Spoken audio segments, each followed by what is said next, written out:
Abra sua Bíblia na carta aos Hebreus, capítulo de número 12,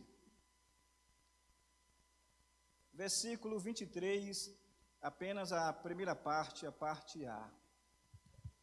Carta aos Hebreus, capítulo 12, versículo 23. Vou aguardar um pouco para que os irmãos possam encontrar e acompanhar a leitura desse texto sagrado. Quem achou, diga amém. Amém. Se tem alguém do seu lado procurando, dá uma ajudinha aí, talvez é um novo na fé, né? E não sabe onde fica o livro de Hebreus, precisa da sua ajuda. 12, 23. Só a primeira parte, a parte A do versículo.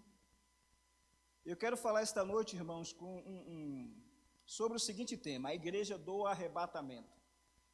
A igreja do arrebatamento. Qual a igreja que vai subir? Existe mais de uma igreja? É isso que nós vamos abordar esta noite. Versículo 23. A igreja dos primogênitos, cujos nomes estão escritos nos céus. A igreja dos primogênitos, cujos nomes estão escritos nos céus. É sobre esse tema e baseado nesse texto que eu quero dividir com os irmãos. Eu gostaria muito da sua atenção, porque o que eu quero falar esta noite é de suma importância para nós, igreja do Senhor Jesus Cristo. Haja visto que nós estamos vivendo, por assim dizer, com base bíblica, os últimos minutos ou segundos da igreja no planeta Terra. Já já nós iremos sair daqui para estar na nossa casa eterna, a cidade celestial que está preparada para os santos na eternidade. Existe a igreja, ou existe várias denominações, ou podemos chamar de instituições, né? Várias denominações. A Assembleia de Deus é uma denominação, a Igreja Universal do Reino de Deus é uma denominação, a Igreja Presbiteriana é uma denominação, Wesleyana, né, a Metodista, a Batista, a Adventista. Existem várias denominações. E também existe a igreja local. Eu sei que os irmãos sabem disso, só a título de lembrança, né? Só para relembrar, existe a igreja local. Por exemplo, aqui no Água Branca nós temos uma igreja local. Esta igreja é uma igreja local. Ela tem pastores, ela tem presbíteros, evangelistas, ela tem diáconos, cooperadores, auxiliares. Essa igreja tem departamentos, na verdade, tem o livro dos membros da igreja. Ela tem os departamentos, por exemplo, a secretaria, a tesouraria. Aqui está uma igreja local, em um endereço com CNPJ, né? É assim que fala, CNPJ, né? E CNPJ. Então, aqui é uma igreja local. É a igreja onde as famílias se reúnem para adorar, para congregar, para compartilhar, para fortalecer a comunhão. Aqui existe, por exemplo, na igreja local, formada de famílias, família Carvalho, família Oliveira, família Costa, família Souza, se reúnem aqui na igreja local, na comunidade local, para adorar, exaltar, enaltecer o nome do Senhor. Então, esta igreja é uma igreja local. Agora, existe uma igreja, irmãos, essa igreja aqui, por exemplo, ela é visível, né? Ela é vista por todos. A comunidade vê esta igreja. Agora, existe uma igreja chamada Igreja Universal. Mas não é a Igreja Universal do Reino de Deus que estou me referindo. A Igreja Universal que eu me refiro aqui é a Igreja do Arrebatamento. A Igreja Universal é o corpo de Cristo. Esta igreja, irmãos, ela é invisível. Só Jesus conhece esta Igreja Universal. Só Ele sabe quem são os membros da Igreja Universal. Então, a Igreja Universal, ela é invisível. Ela é composta, formada de todos os santos, de todas as épocas e de todos os lugares. Compõem essa igreja universal. A igreja local, ela é parte da igreja universal. Então, a igreja universal, ela não é vista. E a igreja universal é a igreja que vai subir no arrebatamento. Exemplo, na igreja local existe Caim e Abel. Na igreja local pode existir o Judas. Na igreja local pode existir, por exemplo, o joio e o trigo. Na igreja local pode existir o verdadeiro crente e o falso crente, o falso profeta e o verdadeiro profeta, e até mesmo o falso pastor e o verdadeiro pastor pode existir na igreja local. Mas na igreja universal não existe bode, não existe falso profeta, não existe falso crente, porque a igreja universal, ela é formada de santos, lavados, redimidos, purificados pelo sangue de Jesus. A igreja universal é formada por aqueles que nasceram de novo da água e do Espírito. E uma coisa importante, irmãos, a igreja universal, ela é santa. Ela é santa. A igreja do arrebatamento, grave aí agora, qual é o tema de hoje, irmãos? A igreja do arrebatamento. A igreja do arrebatamento não está misturada com o sistema, é a primeira coisa que eu quero destacar. A igreja universal, a igreja como corpo de Cristo, a igreja do arrebatamento, ela não está misturada com o sistema. Significa dizer o quê? Que a igreja local pode até se corromper. A igreja local pode até se tornar mundana, carnal. O mundanismo pode até entrar na igreja local, mas na igreja universal o mundanismo jamais vai entrar. A igreja universal jamais vai se corromper, jamais vai se misturar com o sistema. A igreja universal, ela foi separada exclusivamente por aquele que a comprou. Então, da igreja universal, o corpo de Cristo, não há lugar para corrupção e ela não se mistura com o sistema. Sistema aqui, irmãos, é o mundo caído, é o mundo corrompido, é aquele mundo que João escrevendo disse o seguinte, que jaz no maligno. A palavra jaz no maligno, no original grego, significa o quê? Está no colo do diabo. O diabo está ninando esse sistema caído. Então, a igreja universal, a igreja do arrebatamento, ela não está misturada com o mundo, é a primeira verdade. Continuando, ela é pura, imaculada, irrepreensível e vencedora. A igreja do arrebatamento, ela é o quê? Pura, ela é imaculada, irrepreensível e vencedora. Sabe o que isso significa, irmãos? Que o mundo, Satanás, o pecado e o sistema jamais vencerá a igreja do arrebatamento. A igreja local pode até ser destruída, derrubada, contaminada por ações malignas, mas a igreja universal, ela é pura, imaculada, irrepreensível e vencedora. Sabe o que significa mais? Ela vai continuar triunfantemente a sua marcha rumo à eternidade. Ninguém vai impedir a igreja, corpo de Cristo, a igreja universal, subir no arrebatamento. Segunda verdade, a igreja do arrebatamento busca as coisas de cima e mantém-se pensando nas coisas que são do alto. A igreja do arrebatamento tem a sua mente, irmãos, conectada com os céus. Ela pensa, ela busca, ela caminha, ela se comporta de acordo com a vontade de Deus. Significa dizer que ela não está moldada. Ela não está enquadrada neste mundo. Ela está fora deste mundo. Apesar de estar aqui, ela está fora desse sistema. Ela é modelada pelos princípios, pelos valores exarados na palavra de Deus.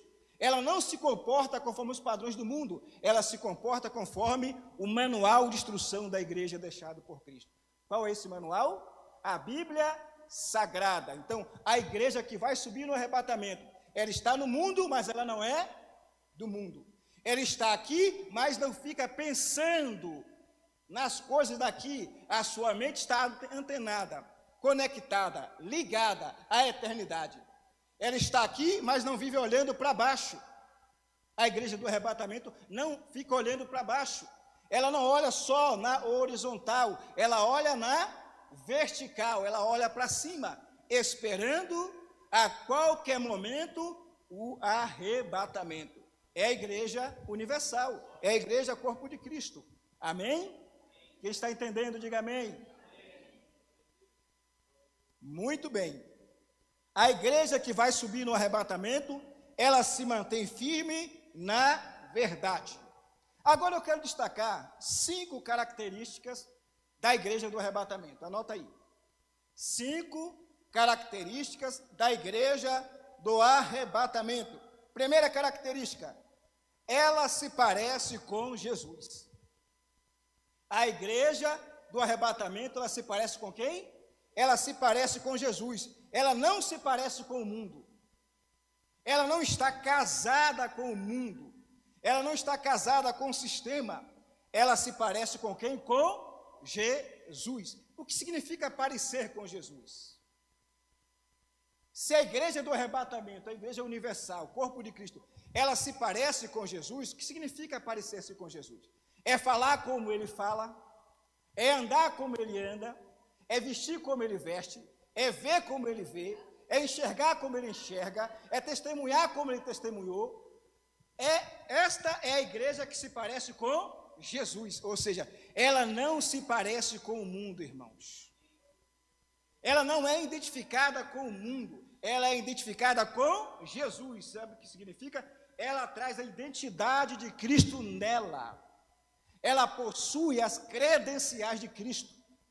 Ou seja, por onde esta igreja passa, ela exala o bom perfume de Cristo. Esta é a igreja do arrebatamento.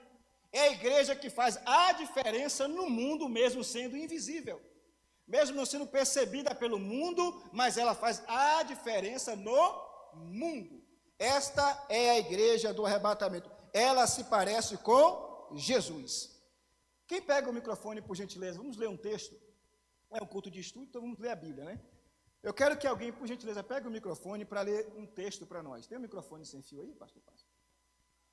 Tem uma ali. Vamos ler um texto aqui. 2 textos, na verdade. Romanos 12, 2 e Tiago, capítulo 4, versículo 4. A igreja do arrebatamento, ela se parece com Jesus, ela não se parece com o mundo, ela não é casada com o mundo, ela é aliançada com o seu noivo. Quem é o noivo desta igreja? Jesus Cristo. Quem é o cabeça desta igreja que eu estou falando? Jesus Cristo. Ele é o noivo, ele é o cabeça, ele é o dono, ele é o Senhor desta igreja do arrebatamento. Romanos 12, 2 e Tiago 4, 4.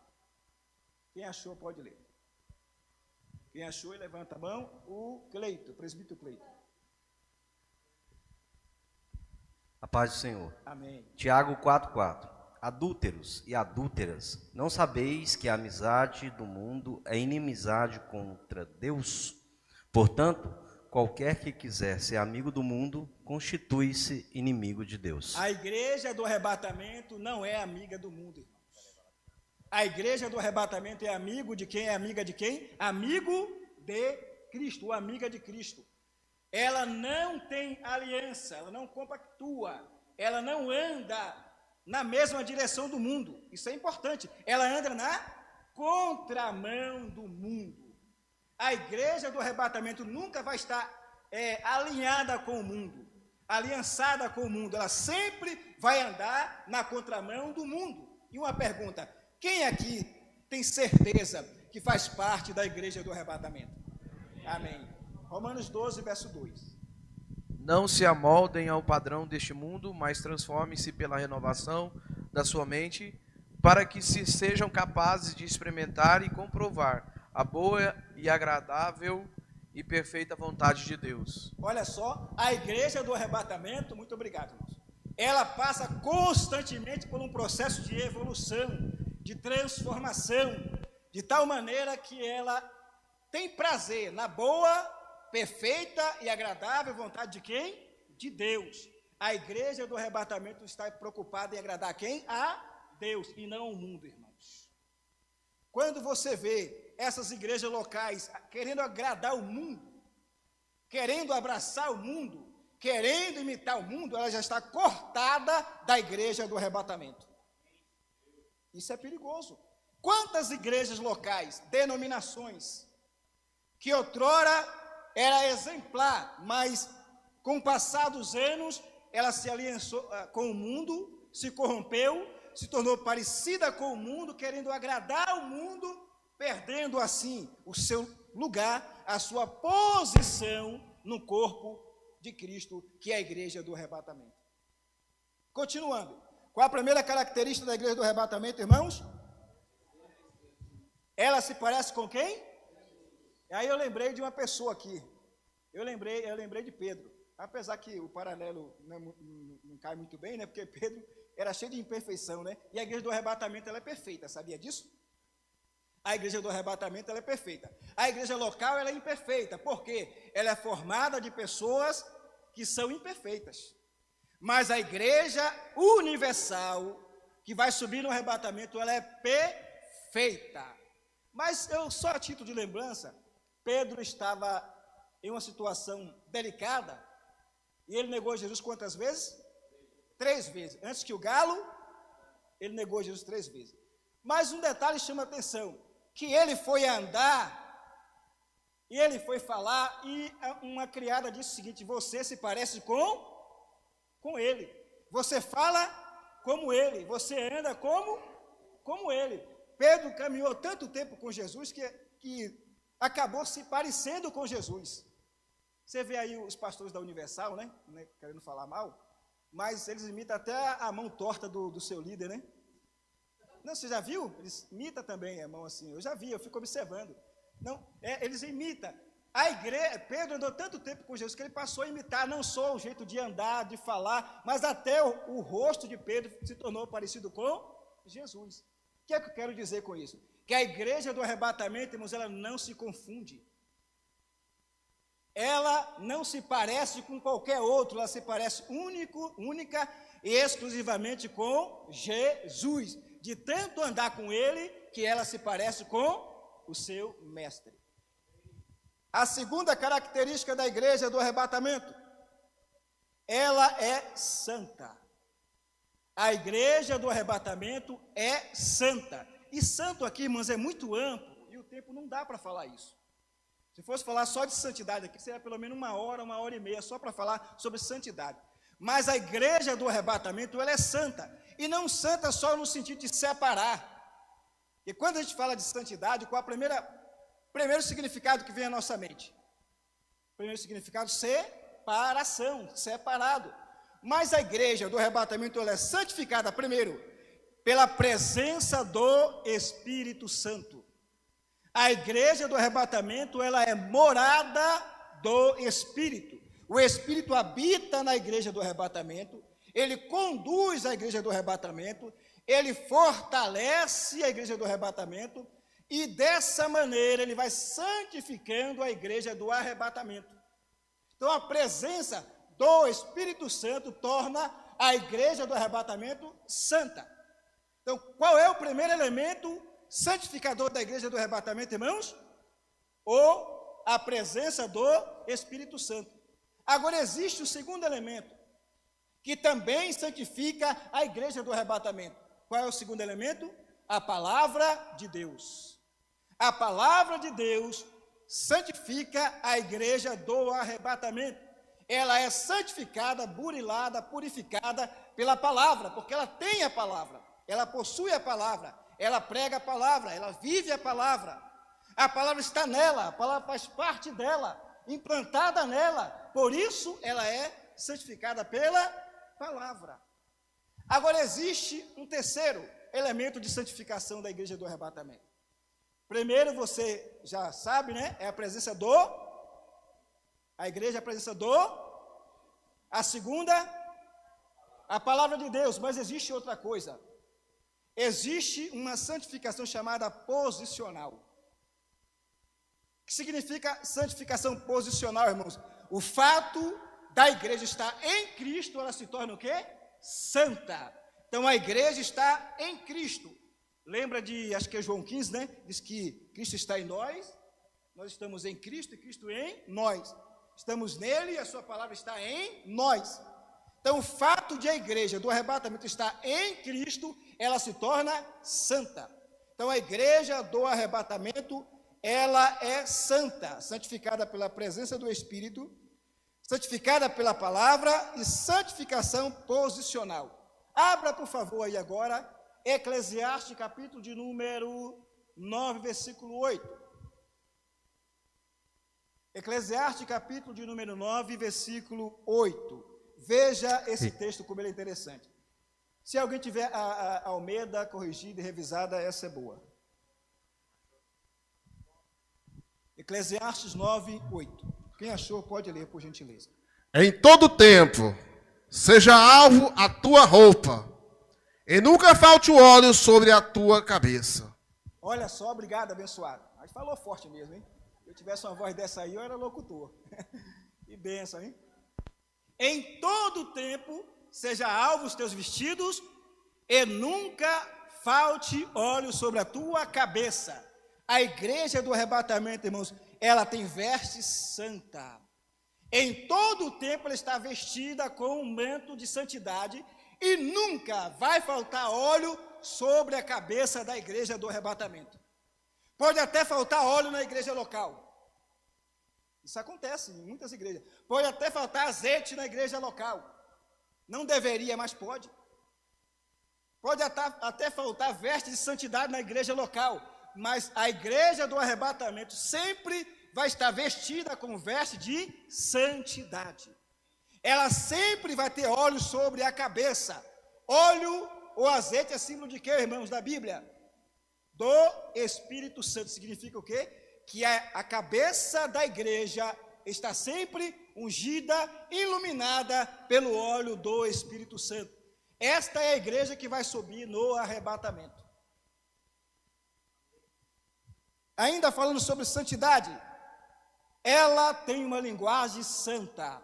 A igreja do arrebatamento tem uma linguagem santa, irmãos. E aí não dá para explicar muito sobre isso. O que é ter uma linguagem santa, um comportamento santo? Todo mundo sabe disso. Mas vamos para a terceira característica.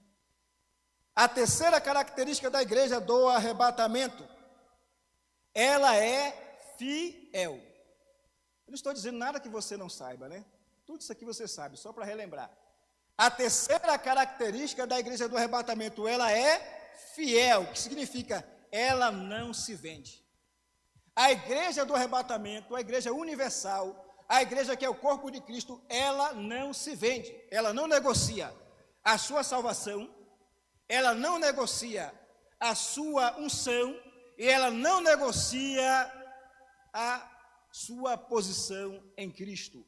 A igreja do arrebatamento foi comprada pelo sangue de Jesus, selada com o Espírito Santo e vestida com veste de santidade e justiça. A igreja do arrebatamento ela é selada com o Espírito Santo. Você sabe qual é o papel do selo? Qual a importância do selo? Eu creio que os irmãos já estudou sobre isso aqui, né? Esse negócio de carta selada, antigamente o selo tinha uma importância muito grande.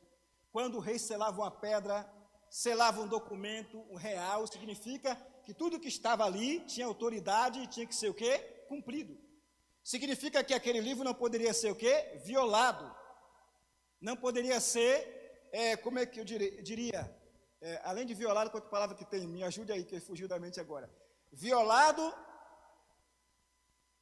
avariado, não deveria, adulterado, né? Não poderia ser adulterado. O que significa? A igreja, ela foi selada com o Espírito Santo. Sabe o que significa? Que a igreja do arrebatamento, ela é propriedade exclusiva de quem? De Deus. Ela é propriedade peculiar de Deus. Selo aqui fala de pertencer a alguém. Ela é propriedade exclusiva, significa o quê? Que a igreja do arrebatamento, ela não pertence a outro dono. Ela não tem um segundo senhor. Ela não tem um segundo dono. Ela tem um único e exclusivo senhor e um exclusivo dono que é Deus. Selo significa propriedade exclusiva de alguém, pertencente a alguém. A igreja do arrebatamento pertence a Deus.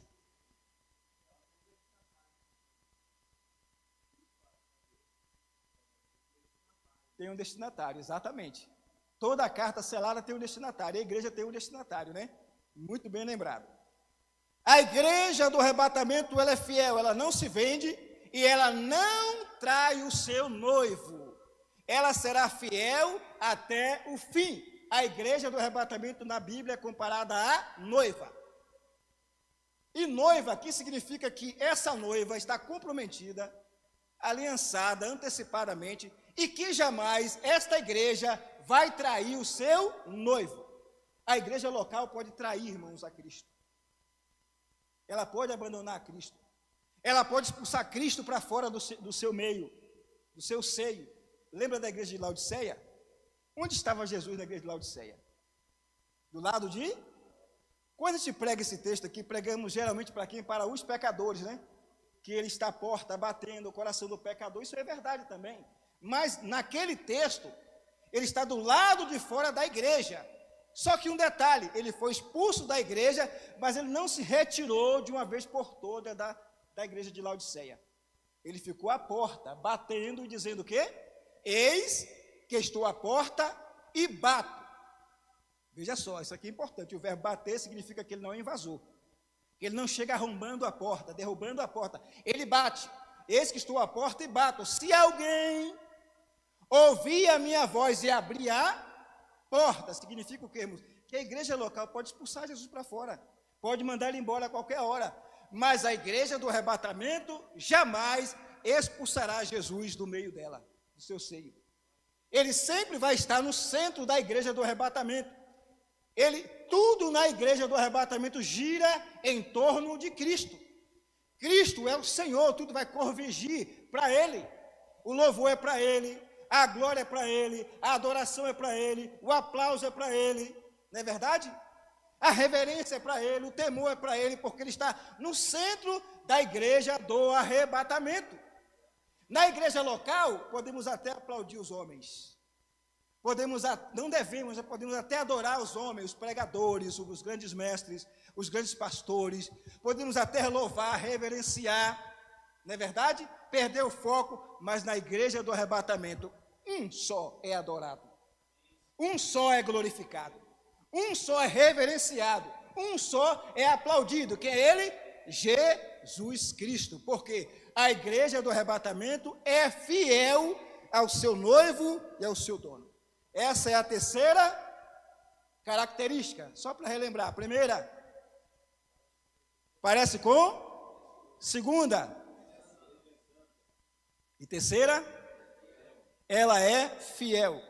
A igreja do arrebatamento, aqui é importante, tem Jesus como Senhor.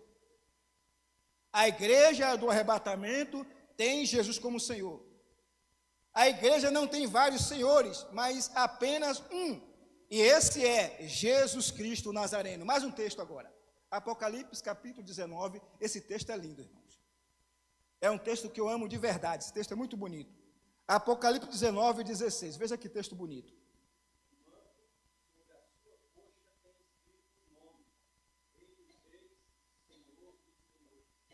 Olha só. Ele tem escrito aonde? No manto e na sua coxa. Qual é a inscrição? Rei dos reis e Senhor dos senhores. Então, o dono da igreja e Senhor da igreja é o Rei dos reis e Senhor dos senhores. Significa dizer que a igreja não tem mais de um Senhor. Hoje, irmãos, o que nós vemos por aí em muitas denominações é que pastores se tornaram dono de igreja, da igreja, não é verdade? Eu sei que os irmãos sabem disso. Em muitas denominações, pastores se tornaram dono da igreja, quando na verdade a igreja não tem dono, pastor como dono. Porque não foi o pastor que morreu pela igreja, não foi o pastor que foi crucificado pela igreja, não foi o pastor que foi sepultado pela igreja, não foi o pastor que ressuscitou no terceiro dia pela igreja, não foi o pastor que assentou à direita de Deus Pai e está lá como nosso mediador e intercessor, foi Jesus Cristo. Por isso ele é o dono e senhor da igreja. Nós pastores somos o que da igreja? Servos. O maior servo. Não é verdade? No original significa maior servo. O maior servo da igreja é o pastor. Por quê? É aquele que serve a todos. Ele é o maior servo. Então ele não é o dono da igreja, né? Ele é o que? O apacentador da igreja local. Agora um detalhe, irmãos. A igreja universal não tem pastores. Sabia disso? A igreja universal não tem presbíteros, evangelistas, diáconos, missionários. A igreja universal não tem departamentos. A igreja universal tem um único Senhor e um único pastor. Vamos saber quem é ele agora, mais uma vez? 1 de Pedro, capítulo de número 5, versículo 4. Veja outro texto bonito aí. 1 de Pedro, capítulo 5, versículo de número 4. Já estou encerrando para devolver para o pastor Passos. Lê no microfone isso aí agora, presbítero. 1 de Pedro 5, 4, irmãos. E quando se manifestar o sumo pastor, recebereis a imarcessível coroa de glória. Olha só, tem uma expressão que diz assim, quando se manifestar o supremo pastor, o sumo pastor, o que significa? O pastor dos... Aquele que dá pastores a quem? A igreja, pastores, evangelistas, profetas, mestres e doutores, ele que dá a igreja. Para a edificação do corpo, mas ele é o sumo, o supremo pastor da igreja do arrebatamento. Supremo significa aquele que está acima de tudo e de todos. Então, Jesus é o cabeça, grave aí, ele é o cabeça, 1, ele é o noivo, 2, ele é o supremo pastor, 3, ele é o redentor, justificador, remidor da igreja do arrebatamento. É isso que ele é tudo isso e um pouco mais ainda, e muito mais, né? Da igreja do arrebatamento. Então, a igreja do arrebatamento tem Jesus como Senhor e dono. Ele é o único pastor da igreja universal, irmãos. Ele é o único pastor. Mais 3 características e eu finalizo. Acho que mais 5 minutos aqui dá. A igreja do arrebatamento, ela é vigilante. Escreva aí. A igreja do arrebatamento, ela é vigilante. Em todo o tempo, ela permanece vigiando. A igreja do arrebatamento jamais cairá em tentação. Você sabia disso? A igreja do arrebatamento jamais cairá em tentação. Nem o diabo, nem o mundo, nem o inferno pode tentar, pode até tentar, mas jamais vai derrubar a igreja do arrebatamento. Então, a igreja do arrebatamento permanece constantemente em vigilância. Por quê? Porque ela não sabe o dia e a hora que seu Senhor virá. Por isso, ela permanece constantemente, permanentemente vigilante, vigiando. Porque ela não sabe nem o dia nem a hora. Por isso, precisa ficar o quê? Atento, esperando, porque pode acontecer a qualquer hora. Ele pode vir à meia-noite, ao cantar do galo, ele pode vir ao meio-dia, às 6 da tarde, no começo do mês, no final do mês, no começo do ano, no final do ano, não sabemos. Por isso, a igreja do arrebatamento permanece sempre o quê? Vigilante, santa, preparada. Outro detalhe importante, irmão. A igreja do arrebatamento, ela não está se preparando. Você sabia disso? Ela está preparada, apenas aguardando o dia do arrebatamento. Se você ouvir alguém dizer que a igreja do arrebatamento está se preparando, você está mentindo. Ela está preparada, como uma noiva adornada, de vestes brancas, preparada, aguardando o momento do arrebatamento. E isso vai acontecer a qualquer hora. Eu lembrei agora de primeira carta de Paulo aos Tessalonicenses, versículo 4, versículo 1, 16, 17. O que é que diz lá? Porque o mesmo descerá do céu, com alarido, voz de arcanjo, trombeta de Deus.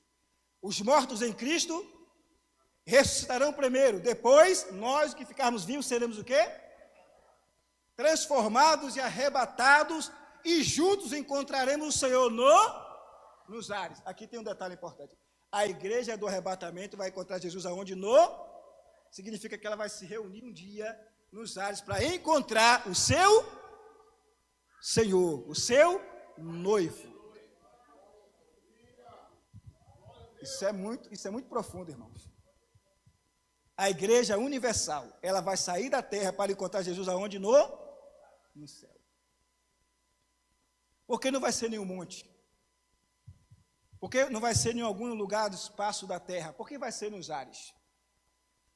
Porque nos ares é um lugar intermediário, não é verdade? E ao receber a igreja do arrebatamento, o que vai acontecer com ela? O que ele vai fazer, o noivo? Ele vai levar a presença do Pai, vai apresentar ao Pai, Deus Pai. Depois de apresentar a Deus Pai, ela vai entrar para a festa de núpcia, para a lua de mel. Onde vai ser a lua de mel da igreja com o noivo? No céu. Mas como é que chama o nome? Bodas do Cordeiro. A igreja do arrebatamento vai ser introduzida nas bodas do Cordeiro, a lua de mel. O casamento vai ser desfrutado entre Cristo e a igreja nas bodas do Cordeiro. A igreja do arrebatamento vai estar lá. E eu quero estar lá, irmãos, tá? Vamos juntos, né? Vamos estar lá. A igreja do arrebatamento é perseverante. Existe um texto em Mateus conhecido, não vou pedir para os irmãos lerem que eu sei de cor. Capítulo 24, versículo 12 e 13 de Mateus fala o quê? Por se multiplicar a iniquidade, o amor de muitos. Mas aquele que perseverar até o fim será, pode ser aplicado aqui à igreja na terra, a igreja local. Na igreja local, o amor de muitos vai esfriar, muitos vai desistir, vai retroceder, vai ficar pelo caminho, não vai chegar até o final. A palavra perseverar no original significa ir até o fim.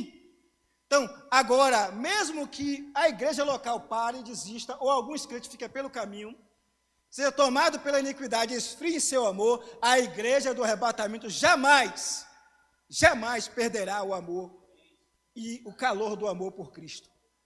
Ela vai perseverar até o fim. Significa que ela vai chegar lá onde está o noivo esperando por ela. E finalizando aqui para devolver para o pastor Passo, eu não posso passar do horário, não o pastor puxa a orelha, né? A igreja do arrebatamento, sétima característica que nos tem azeite e também tem o quê? Reserva. A igreja do arrebatamento tem azeite e tem reserva. Eu ouvi um pregador, Mateus Soares, um grande escritor e pregador, ele falou uma coisa, até concordo com ele, que a parábola das 10 virgens não se aplica à igreja. Mas eu também acho que em alguns detalhes se aplica à igreja sim. Era 10 virgens, as 10 eram virgem, as 10 tinham azeite, as 10 tinham lâmpada, as 10 dormiram. Quando o noivo chegou, as 10 acordaram, mas apenas 5 tinham azeite de reserva. Quantas virgens? Mas quantas tinham azeite de reserva? Quem não tinha azeite de reserva ficou do lado, e quem tinha azeite de reserva, a igreja do arrebatamento tem azeite de reserva. É por essa razão que ela não vai ficar de fora, porque ela tem azeite de reserva. Quando ela ouvir a voz do noivo chamando, ela vai sair daqui e vai subir ao encontro dele, porque tem azeite de reserva. Aplauda o Senhor em nome de Jesus.